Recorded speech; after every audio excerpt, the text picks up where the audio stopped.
अगर तलाशी लेनी है, मैं तो नहीं दूंगा तलाशी, मैं क्यों दूँ तलाशी तुम्हें।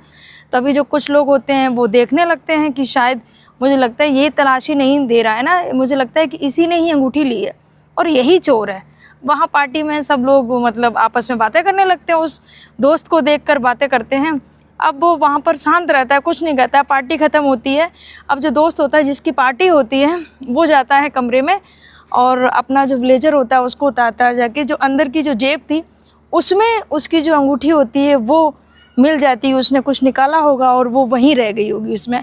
जैसे ही वो देखता है अंगूठी तो फिर उसी समय उसे बहुत ज़्यादा दुख होता है कि इस अंगूठी की वजह से मेरे दोस्त को कितना कुछ सुनना पड़ा। उसने चोरी नहीं की थी, उसके बावजूद भी वो शांत खड़ा था। आखिर क्यों? उसके दिमाग में बस रात में यही सवाल चल रहा था, आखिर क्यों उसने इतना सब लोगों ने सुनाया और वो सुनता रह गया।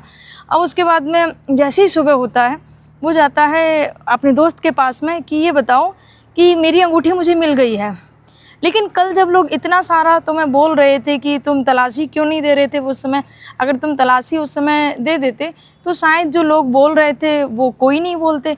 तो वैसे ही उस दोस्त ने कहा, उस दोस्त की आंखों में आंसू थे। उसने कहा ये मेरा बेटा देख रहे हो, बीमार पड़ा हुआ है कुछ दिनों से, और जब मैं तुम्हारे यहाँ पार्टी में जा रहा था तो उसने कहा कि पापा पार्टी में जा रहे हो, वहाँ पर अगर मिठाई मिले ना तो मेरे लिए लेके आ जाना।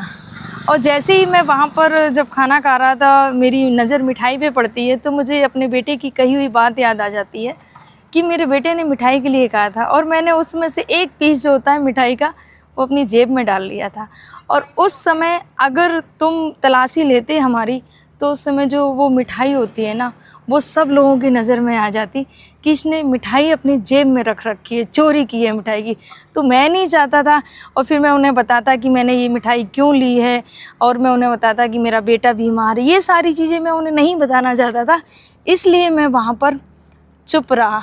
जैसे ही दोस्त ने ये कहा तो जो दोस्त होता है उसकी भी आंखों में आंसू आ जाते हैं। और जो दोस्त था जब वो बता रहा था अपने बेटे के बारे में तो वो रो रहा था, वो भावुक था। दोस्त को गले लगा लेता है कि भाई तुमने बताया क्यों नहीं कि बेटी की तबीयत ख़राब है, मैं तुम्हारे सामने ही अमीर बना हूँ, गरीबी में तुमने मेरा साथ दिया है और अब मैं अमीर हो गया हूँ तो तुमने इतना बताना भी ज़रूरी नहीं समझा।